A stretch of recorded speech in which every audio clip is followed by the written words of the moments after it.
Boa noite, meus irmãos e minhas irmãs. Esperar é alcançar. Assim, esperando com paciência, alcançou a promessa. Paulo, Hebreus, capítulo 6, versículo 15. A esperança de atingir a paz divina com felicidade inalterável vibra em todas as criaturas. O anseio dos patriarcas da antiguidade é análogo ao dos homens modernos. O lar coroado de bênçãos, o dever bem cumprido, a consciência edificada.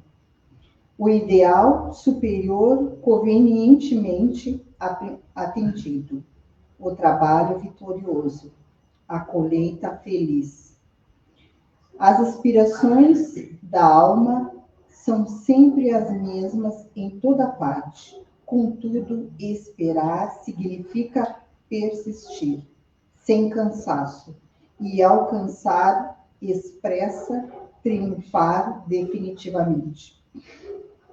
Entre o objetivo e a meta, faz-se imperativo o esforço constante e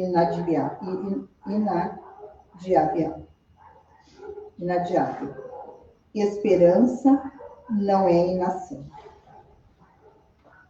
A paciência traduz obstinação, pacifica na obra que nos propomos realizar.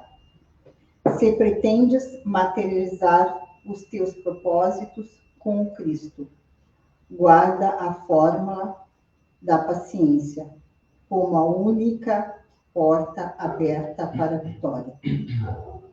Há sofrimentos em teus sonhos torturados, incompreensão de muitos, sem derredor de teus desejos. A ingratidão e a dor te visitam o espírito. Não chores, perdendo os minutos, nem maldigas a dificuldade. Aguarda as surpresas do tempo, agindo sem precipitação. Se cada noite é nova sombra, cada dia é nova luz. Lembra-te de que nem todas as águas se acham no mesmo nível, e nem todas as aves são iguais no tamanho do crescimento ou na espécie. Recorda as palavras do apóstolo dos gentios. Esperando com paciência, alcançaremos a promessa.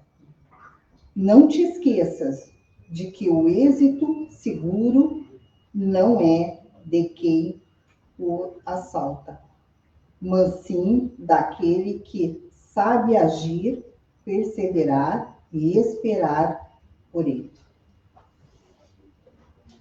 É o livro do Fonte Viva, Chico Xavier, pelo Espírito Emmanuel. Que assim seja.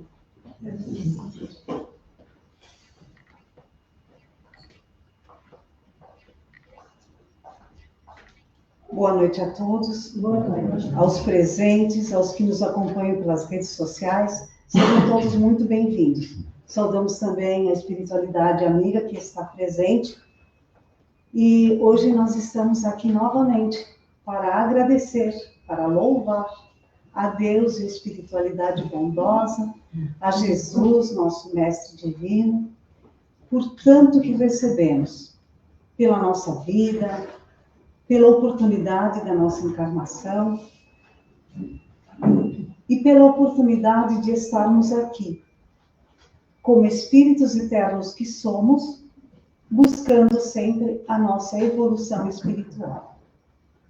Ajuda-nos, Senhor, para que possamos aprender os teus ensinamentos e seguir contigo a nossa jornada evolutiva. Pai nosso que estás no céu, santificado seja o vosso nome. Venha a nós o teu reino, Senhor. Seja feita a tua vontade, aqui na terra, como em todo lugar. O pão nosso de cada dia nos dá hoje, Senhor. Perdoa as ofensas que cometemos, assim como devemos perdoar aos que nos ofendem. Não nos deixeis, Senhor, cair nas tentações, mas por caridade, livra-nos de todos os males. E que assim seja. E hoje, a nossa explanação está a cargo do Alfredo Lopes, a quem chamamos de Feijão, carinhosamente. E hoje ele vai nos falar sobre o aniversário de Allan Kardec. E nós vamos vibrar para que ele possa nos transmitir o que preparou com bastante carinho e que nós possamos entender. Muito obrigada, Feijão, por contigo.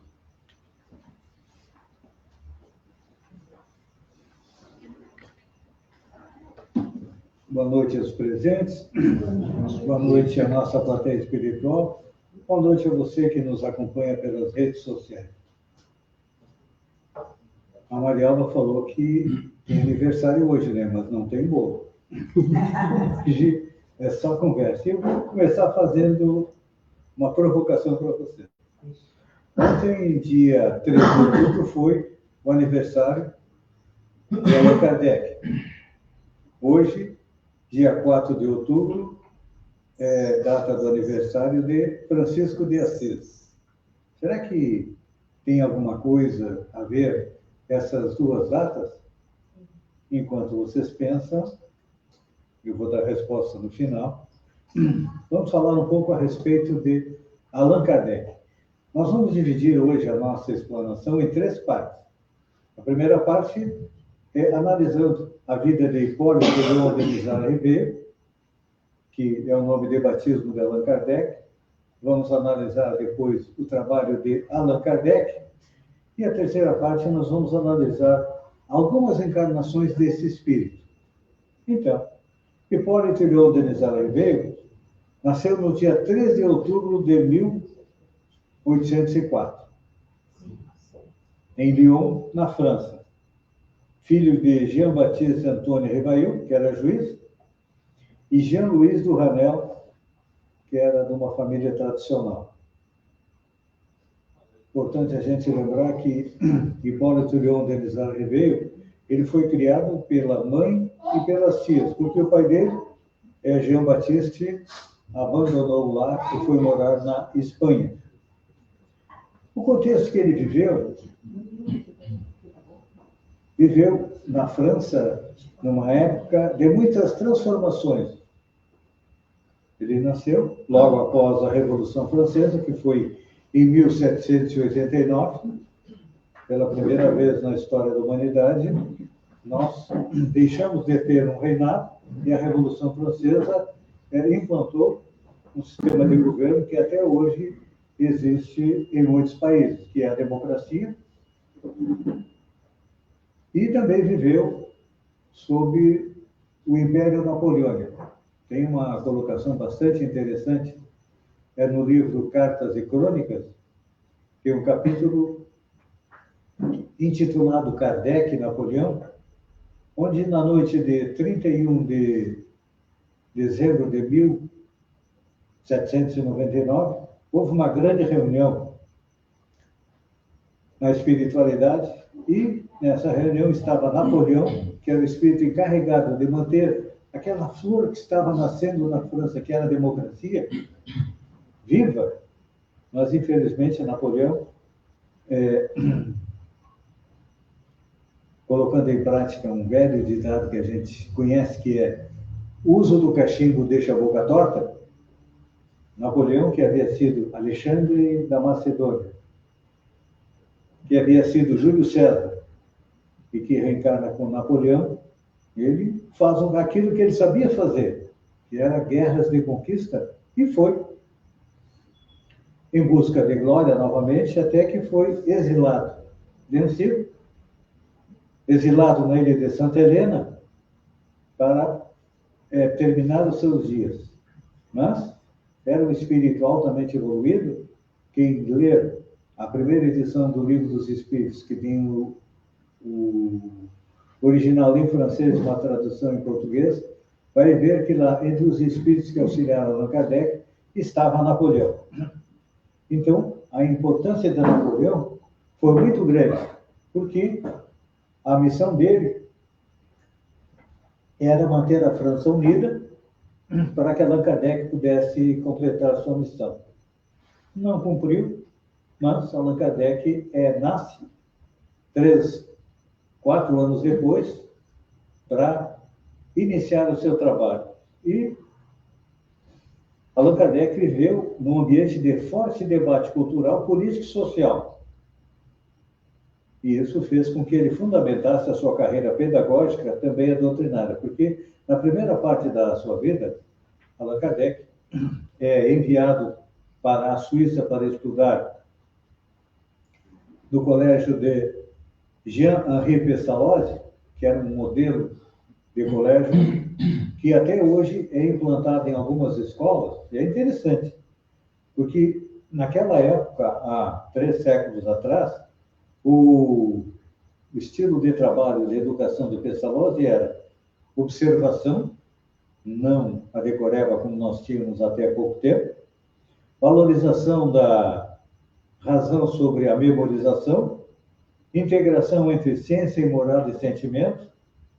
E essa educação marcou profundamente o jovem Rivail, que depois volta para a França.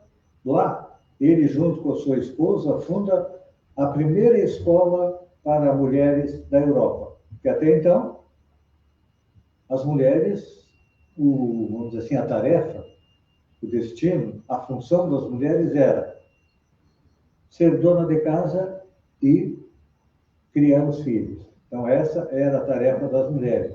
Só que Allan Kardec e sua esposa Amélie Gabrielle Baudet fundaram a primeira escola para mulheres. E hoje em dia, a gente percebe que as mulheres lentamente vêm pegando aqueles postos que eram exclusivamente masculinos. Então, com a influência de Pestalozzi, Allan Kardec começa a trabalhar com uma educação ativa e participativa, diferente das escolas que existiam naquele tempo. E nós vamos analisar aqui os princípios que Allan Kardec utilizou na sua formação pedagógica e nas escolas, nos livros que ele escreveu, porque vão ser de muita influência na segunda parte da sua vida. Por exemplo, os princípios pedagógicos de Allan Kardec. Cultivar o espírito natural, seguindo a marcha que possibilite ao aluno descobrir as regras por si próprio. Bem interessante, não é? Muito à frente do seu tempo. Partir sempre do conhecido para o desconhecido, do simples para o composto. Então, aqui nós vemos o quê? O método científico, que Allan Kardec já começava a implantar. Cultivar a inteligência, seguindo a marcha que possibilite ao aluno descobrir as regras por si próprio. Então, aqui nós vemos que Pestalozzi trabalhava nesse sentido e Allan Kardec também. Evitar toda atitude mecânica, fazendo o aluno compreender o alvo e a razão de tudo o que faz. Parece que nós estamos vendo aqui agora a nossa educação moderna, não é? Então, Allan Kardec, lá atrás, há 200 anos atrás, já trabalhava com esses princípios que depois seriam incluídos na pedagogia moderna. Fazer apalpar com os dedos e com as vistas todas as realidades. Confiar à memória somente aquilo que foi captado pela inteligência. Não era contrário à decoreba. Eu lembro que no meu tempo de jovem, eu tinha um professor de geografia, se tu não desse a lição de cor como estava no livro, palavra por palavra, tu não recebia nota. Ou tu tirava 10, quando tu decorasse tudo que estava no livro, ou tirava 0, se errasse alguma coisa. E não faz muito tempo isso, não. Faz só uns 40, 50 anos. Então, a gente percebe que esses princípios do método de Allan Kardec, eles foram utilizados para quê? Para o trabalho na segunda parte da sua vida. Porque em 1855, Allan Kardec é convidado para assistir àquilo que era a coqueluche, não só na França, mas na Europa, na América, até aqui no Brasil, que eram as mesas girantes. Ou seja, mesas que respondiam à pergunta. Kardec, a princípio, disse, não vou dar. Uma mesa falando, onde é que você viu uma mesa falar? Deixou por isso mesmo. Um ano depois, outro amigo dele convida para assistir, ele mesmo a contragosto vai, e percebe que, olha, a mesa respondia. E também compreendeu que tinha mais alguma coisa ali, porque as respostas eram lógicas, eram inteligentes. A pergunta era inteligente, a resposta também era inteligente. Então, ele passou a pesquisar o fenômeno. Inicialmente, ele participava das sessões das mesas girantes na casa da família Baldin, onde duas meninas eram as médiuns, e a partir dali ele começou a fazer perguntas e recebia a resposta dos espíritos. Depois, ele recebe 20 cadernos com mensagens que foram recebidas em vários grupos que existiam na França, e a partir daí, no dia 18 de abril de 1857, ele, depois de trocar o nome, que era, na época, os escritores utilizavam pseudônimos. E ele, em uma resposta a questões a respeito de reencarnação anterior dele, os espíritos disseram que ele havia sido um sacerdote druida, ali na mesma França, contemporâneo de Júlio César, cujo nome era Allan Kardec.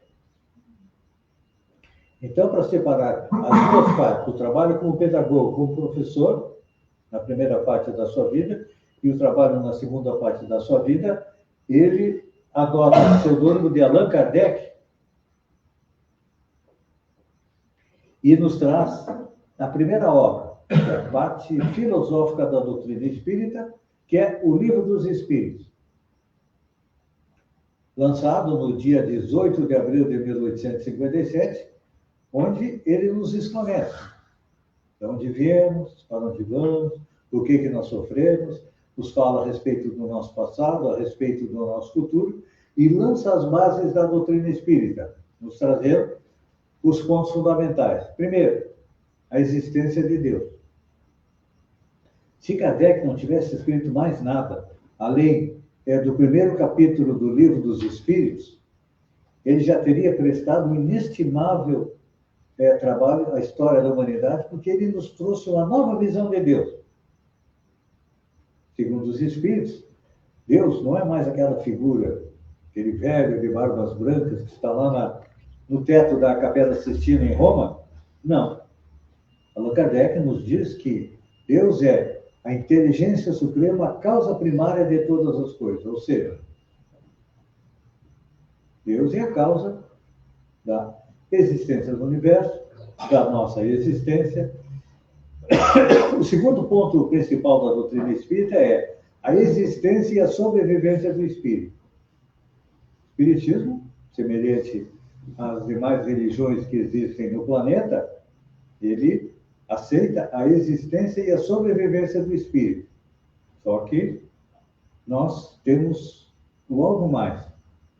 Porque se o espírito existe, ele é eterno, ele é imortal, isso nos traz o terceiro ponto fundamental, que é a reencarnação, ou seja, a possibilidade de evolução. Hoje, não é a primeira reencarnação de você, também não vai ser a última. Eu diria que nós estamos quase no meio do caminho, já tivemos centenas, milhares de reencarnações, teremos outras tantas até chegarmos à tão sonhada felicidade. Então, a reencarnação nos mostra o quê? A justiça de Deus. Deus é justo. Porque a gente sempre acha que Deus é injusto, não é? Tá, dificuldade para mim, dá uma vida tranquila para o outro, dá a doença para um, dá a saúde para o outro. Então, a gente percebe que, através da reencarnação, cada um de nós recebe de acordo com as nossas obras. Então, hoje, a nossa vida é a consequência das nossas vidas anteriores. Hoje, nós estamos construindo o nosso futuro. Vai ser feliz ou infeliz de acordo com as nossas escolhas de hoje, porque Deus, quando cria o princípio espiritual, que depois nós chamamos de espírito, quando chega no reino nominal, nós adquirimos a capacidade de tomar decisões. Só que com essa capacidade de tomar decisões, vem também a responsabilidade sobre os nossos atos. E a justiça divina vai fazer cada um de nós reencarnar de acordo com as nossas necessidades. E depois nós temos o quarto princípio da doutrina espírita, que é uma consequência da existência do espírito, da reencarnação, que é a comunicação entre os dois planos de existência. Aqueles que nos acompanharam na semana passada perceberam que eu apresentei a evolução da humanidade a partir da mediunidade. E os espíritos desencarnados sempre estiveram em contato conosco, através dos xamãs, dos feiticeiros, dos sacerdotes, e hoje eles entram em contato conosco através das nossas reuniões mediúnicas. Então, este é o quarto princípio da doutrina espírita, que é a comunicação entre os dois planos da existência. E, finalmente, chegamos ao quinto, que é a pluralidade dos mundos habitados. Jesus disse, há 2000 anos atrás, que na casa do Pai há muitas moradas. Significa que não é só a Terra que é o planeta habitado. Não, na antiguidade nós acreditávamos que a Terra era o centro do universo. Depois acreditávamos que o Sol era o centro do universo. Hoje nós sabemos que não é a Terra nem o Sol, não são o centro do universo não tem um centro, porque ele é infinito. Então, cada planeta ou foi, ou é, ou será habitado. No nosso sistema solar, nós temos depoimentos de espíritos, como é que é a vida em Marte, em Júpiter, em Saturno, todos eles são habitados. Então, isso a gente descobre lendo a Revista Espírita, que em 12 anos Allan Kardec editou, e tem muita informação para nós. Mas, depois do Livro dos Espíritos, ele vai nos trazer o que é a parte científica da doutrina espírita. Por quê? O Espiritismo é a ciência que estuda a origem, a natureza e o destino dos espíritos, bem como suas relações com o mundo corporal. Vejam, o Espiritismo é uma religião, ele tem também a parte moral, mas ele é uma ciência. Ele é uma filosofia, ciência, e a parte moral é o quê? É o estudo da mensagem do Cristo há 2000 anos atrás. O que aconteceu? Cristo veio, viveu, exemplificou, à medida que o tempo foi passando, o que aconteceu? Nós fomos mudando, deturpando as palavras do Cristo. Então, houve a necessidade de Allan Kardec nos trazer a terceira obra, que é o Evangelho segundo o Espiritismo, onde ele nos esclarece as passagens que muitas vezes a gente não consegue compreender. Um exemplo, Jesus disse que veio trazer a espada. E muita gente pegou a espada e saiu matando. Um e outro, a torta e direito, não foi? A cruzada, a noite de São Bartolomeu, e hoje ainda lutam aí cristãos contra muçulmanos, cristãos contra hindus, ainda estão brigando. Só que a espada que Jesus trouxe não é para a gente brigar com os outros. Não, a espada é para cortar dentro de nós. Nossos vícios, nossos defeitos, que são bastante grandes, não são? Então, a espada é para usar contra nós. Por isso que Allan Kardec nos traz o Evangelho segundo o Espiritismo, onde a gente consegue compreender estas passagens dos Evangelhos que, à medida que o tempo passou, ficaram com dificuldade de compreensão. E, depois, Allan Kardec, no quarto livro, nos apresenta a providência divina, ou seja, a justiça de Deus, a justiça divina.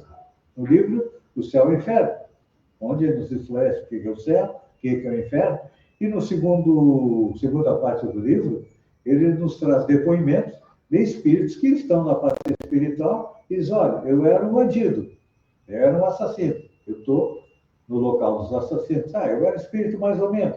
Então, localzinho tranquilo. Eu era um bom espírito. Eu estou numa região de luz, tranquilo. Então, com esses depoimentos, a gente consegue perceber para onde a gente vai depois que morrer. Então, a gente analisa a nossa vida, analisa as nossas ações e vai perceber para onde a gente vai quando morrer. Porque ninguém vai ficar na semente. Todos nós vamos morrer um dia e depois vamos reencarnar de novo. E, finalmente, Allan Kardec nos apresenta a quinta obra, que é a Gênese, onde ele nos fala a respeito da ciência, da filosofia e da religião. E a Gênese tem uma parte interessante também. Na segunda parte, Allan Kardec faz uma análise dos milagres que Jesus teria feito. Tem muitos relatos nos evangelhos de milagres. Daquela mulher hemorroísa que chegou perto de Jesus e com tanta fé que ela tinha, que ela conseguiu a cura sem mesmo falar com Jesus. E ele pergunta: quem me tocou? Porque de mim saiu uma virtude. A explicação de Allan Kardec a respeito disso é o que é? A força do nosso pensamento, a nossa fé. Quando nós tivermos fé, maior que um grão de mostarda, nós iremos fazer milagres. Então, nossa fé, olha, é bem menor que um grão de mostarda. Mas, se a gente tiver fé e acreditar,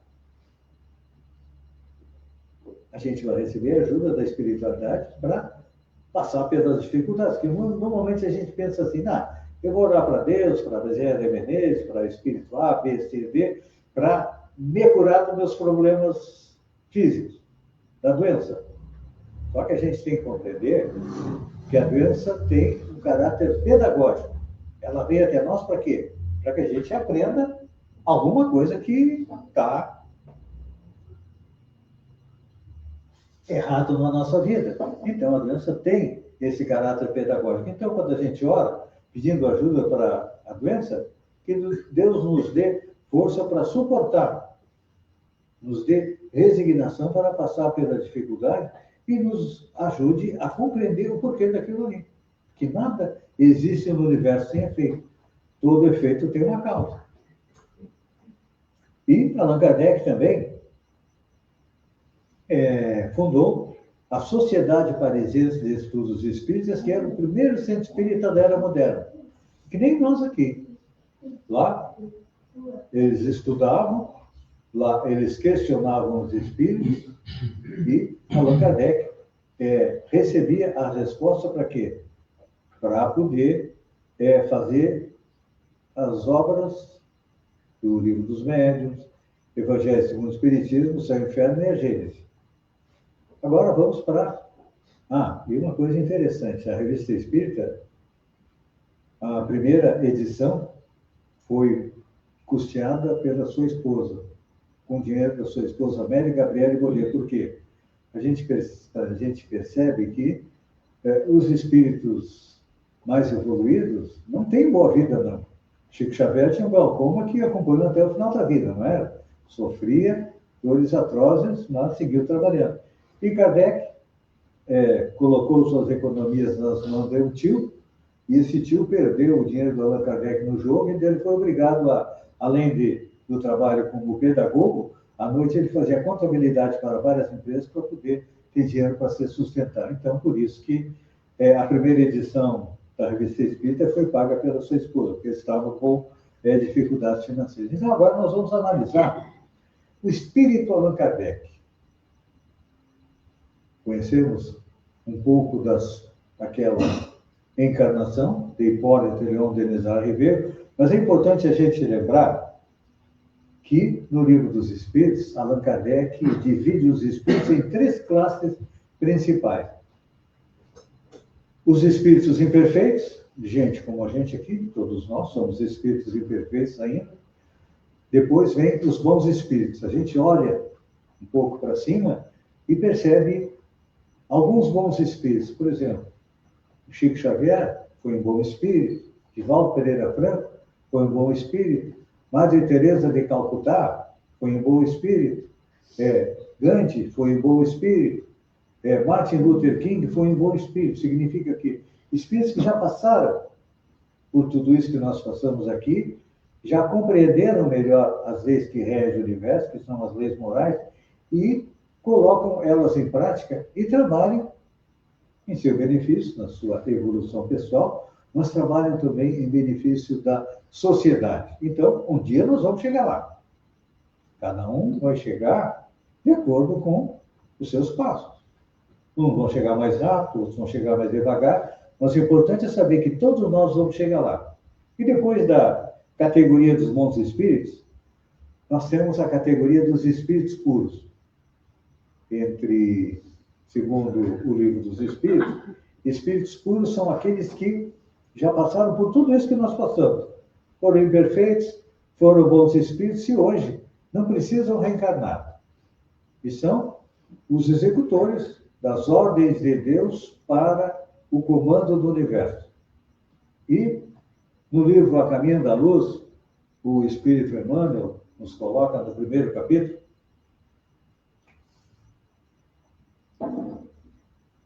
que no nosso sistema solar, ou seja, Sol e os planetas, há uma comunidade de espíritos puros que coordenam a evolução dos planetas. E que o espírito puro que coordena a evolução da Terra é Jesus. Então, nós compreendemos que a Terra é Jesus quem comanda, Marte é o outro espírito puro quem comanda, Júpiter tem também seu espírito puro comandando, Saturno também, e assim com os demais planetas do nosso sistema solar. Então, e Jesus está nos acompanhando desde a formação da Terra. A idade do nosso universo é em torno de 15 bilhões de anos. A Terra é mais jovem, tem em torno de 4 bilhões de anos. Então, há 4 bilhões de anos atrás, que a gente nem sonhava em ser o princípio espiritual, Jesus já era espírito puro comandando a evolução do planeta. E depois veio, num período crucial, nos trazer a lei de amor para que a gente a conheça e a cumpra para chegar também à condição do espírito puro, porque um dia nós vamos chegar lá. Cada um vai chegar também de acordo com a sua velocidade. Então, entre a categoria dos bons espíritos, a última categoria até chegar a espíritos puros, são os espíritos superiores. E no livro Nas Fronteiras do Além, do Hermínio de Miranda, no capítulo 1, a obra de Kardec diante da obra, os espíritos colocaram o Hermínio de Miranda que de tempos em tempos vem à Terra aquilo que eles chamam de espíritos ordenadores, ou seja, espíritos que vêm colocar todo o conhecimento de uma forma simples e didática para que a gente possa compreender. E Allan Kardec foi um desses espíritos. Então, a gente percebe que Allan Kardec é um espírito que já tem uma grande evolução. A gente até pode dizer que Allan Kardec é um ET, que Allan Kardec não é nativo do planeta Terra. Que quando nós éramos o homem das cavernas, Allan Kardec já estava fazendo a sua evolução. Então, já falamos que ele foi Allan Kardec, contemporâneo de Júlio César. No livro Obras Póstumas, Allan Kardec é colocado uma mensagem onde Allan Kardec teria sido Jean Hus, um padre tcheco. Ele pregava o ideal da pobreza e condenava o patrimônio terreno dos príncipes das igrejas. Imaginem só, há 900 mil anos atrás, alguém condenar o patrimônio da igreja e pregar a pobreza. O que aconteceu com ele? Fogueira nele. Foi queimado como herege. Coisa que fazia antigamente. Os médiuns eram queimados como hereges. No livro Narrações do Infinito, de Camille Flammarion, o Espírito Lumen coloca que há 24 séculos atrás, ou seja, 2.400 anos antes de 1869, ele encontrou o espírito Allan Kardec encarnado num planeta da constelação Órion. Para vocês verem. Bem-vindo. E no livro Deus Conosco, o Espírito Emmanuel na noite de 31 de março de 1938, Chico Xavier psicografou uma mensagem onde Emmanuel coloca que Allan Kardec teria sido o apóstolo amado de Jesus. Quem era o apóstolo amado de Jesus? João. E não é sem motivo que João foi o único dos 12 apóstolos que não foi assassinado. Lucas se suicidou. Lucas não. Judas se suicidou. Mas João viveu até o final de seus dias exilado na ilha de Patmos, e João nos levou o quê?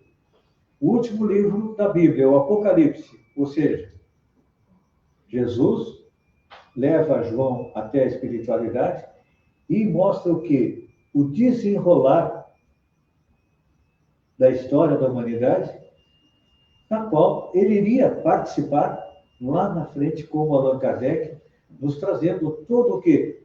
Todo o resumo do conhecimento existente através da doutrina espírita. E aí, depois desta colocação de Emmanuel, lembra da pergunta que eu fiz? Qual é a ligação entre Francisco de Assis e Allan Kardec? É que nós temos informação também que o apóstolo João teria reencarnado como Francisco de Assis. Então, nós vemos toda essa trajetória durante milênios, um espírito que, a exemplo de Paulo, apagou a sua luz para que brilhasse a luz do Cristo. Porque o Espiritismo é a boa nova, é o Consolador prometido, que Jesus falou há 2000 anos atrás, dizendo que na época apropriada ele mandaria o Consolador prometido, que ia nos esclarecer sobre coisas que nós esquecemos, porque todos nós já vivemos em todos os continentes, em todas as raças, e já tivemos contato com os princípios da doutrina espírita. Só que agora, Kardec coloca isso de uma forma que a gente possa compreender, e aí vem o mais difícil, que a gente possa colocar em prática. Mas todos nós vamos colocar em prática, porque esta é a lei do progresso. E encerrando, para me mostrar lá atrás, está na hora de encerrar, eu vou encerrar com uma música falando das encarnações do Espírito Allan Kardec.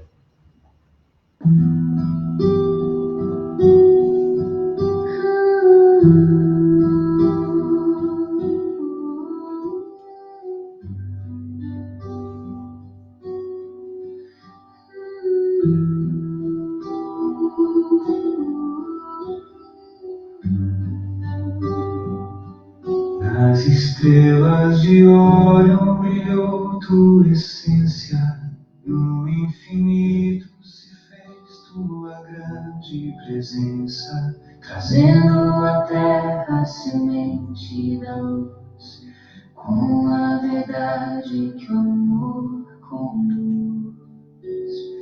Entre os apóstolos tua voz ressoava, no Cristo eterno tua fé repousava, do Mestre amado foste farol, guiando as almas ao eterno sol. Francisco de Assis, ternura e perdão, João, o discípulo, doce coração, em novas vidas o mesmo clarão, cantando sempre a mesma canção. Na chama ardente da fé verdadeira, já o seguia a bandeira altaneira, a encarnação cumprindo o labor, da vida ao mundo deixou seu amor. Tão invisível a voz resplandece, no tempo sombrio a luz permanece.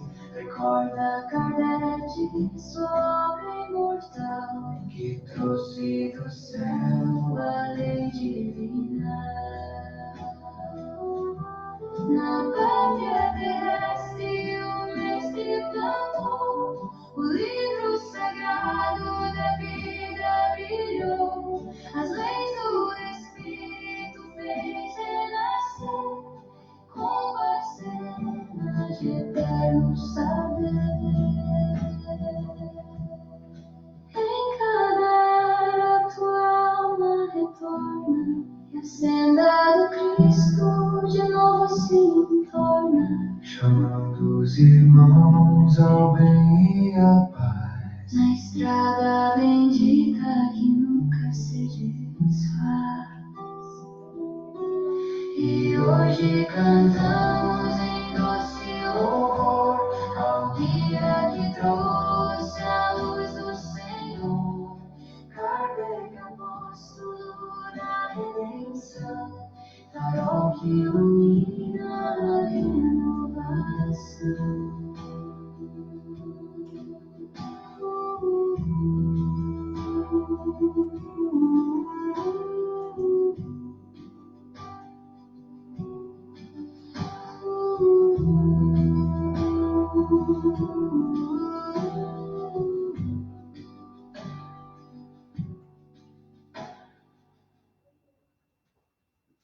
Obrigado, que a paz envolva a todos.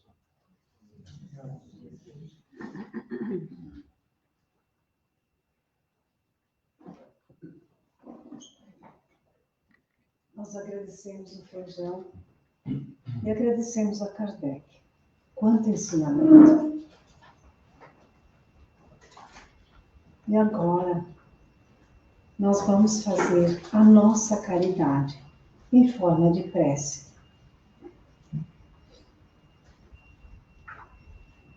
Nós vamos lembrar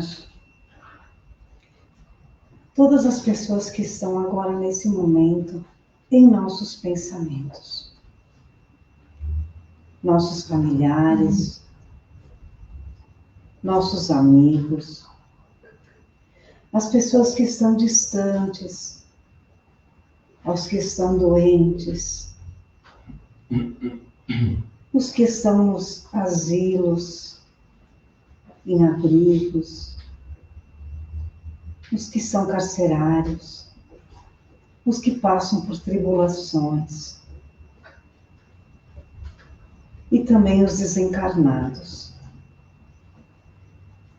Que todos possam ser acolhidos e que Jesus possa dar esperança a eles, possa dar a luz que todos necessitam. E agora nós fazemos o nosso passe coletivo.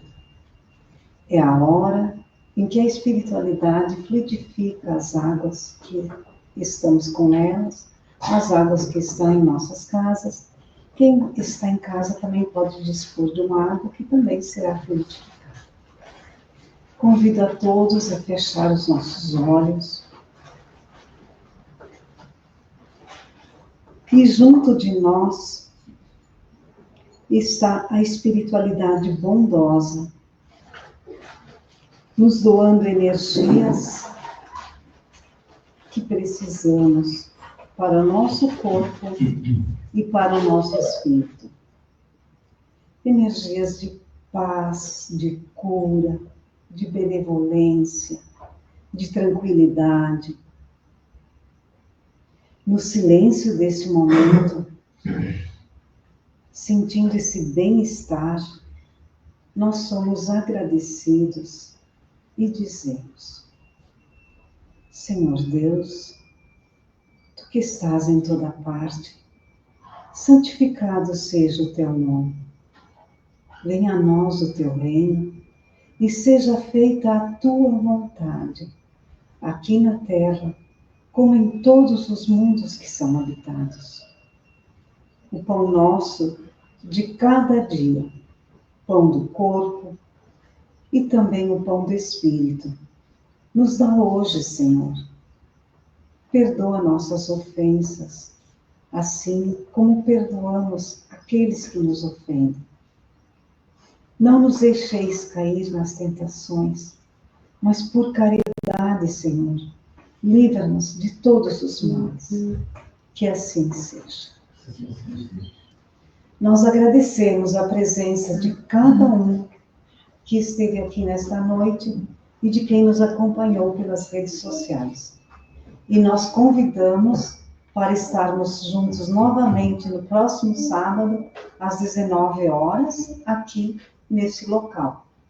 E também lembramos que aos domingos, a Casa Espírita Allan Kardec faz o Evangelho Híbrido, aqui presencial às 19 horas, e também quem não puder estar aqui, pode acompanhar pelas redes sociais. Nosso muito obrigado a todos, uma boa semana, e vamos em paz e levemos a paz de Jesus aos nossos lares. Boa noite a todos. Boa noite.